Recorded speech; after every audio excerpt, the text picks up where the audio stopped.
Hi everyone, so today I'm going to be showing you my books of the year. I've decided to do one of these every 6 months and I'm going to be showing 2 books every 6 months.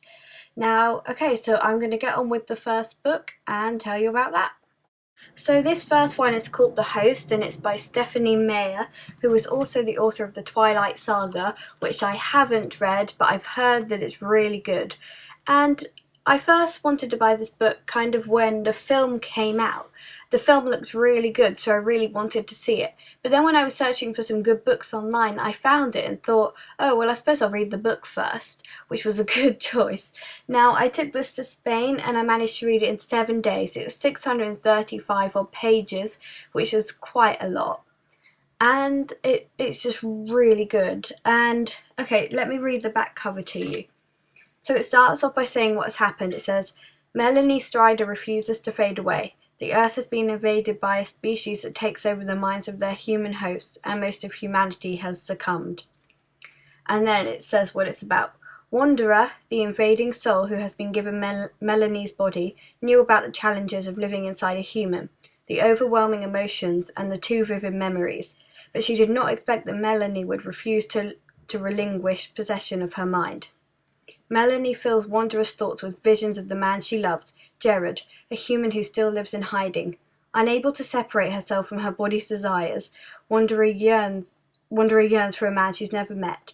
As outside forces make Wanderer and Melanie unwilling allies, they set off to search for the man they both love. And it's so good. I loved it so much, and I don't really...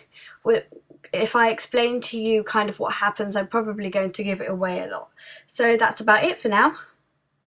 Oh, and I would recommend this book for children aged around 10 or 11 plus.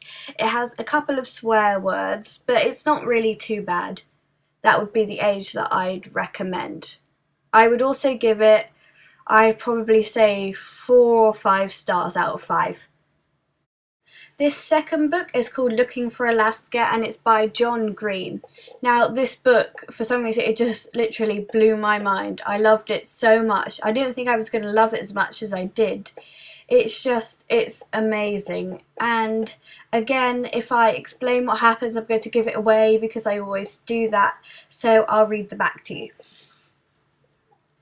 It says, Alaska Young, gorgeous, clever, funny, sexy, screwed up, and utterly fascinating. Miles Holter could not be more in love with her. But when tragedy strikes, Miles discovers the value and the pain of living and loving unconditionally. Nothing will ever be the same. And then there's a quote from the book too on the back. And it says, In the dark beside me, she smelled of sweat and sunshine and vanilla. And on that thin moon night I could see little more than her silhouette, but even in the dark I could see her eyes, fierce emeralds, and not just beautiful, but hot too. And that's the back of the book. And I suppose I could explain a little bit. This guy goes to boarding school and meets a girl called Alaska and obviously falls in love with her at first sight, really. And yeah, I'm not going to explain any more for the same reason. And I suppose I would recommend this book to people aged 12 plus, I'd say. There's quite a lot of swear words and there's a couple of moments that aren't really suitable for people 12 and under, but I just loved this book. It was amazing. I don't know, I just loved it so much. And yeah, and I think I would definitely give this book 5 out of 5 stars, just because it was just amazing. It's just amazing. I recommend it to everybody.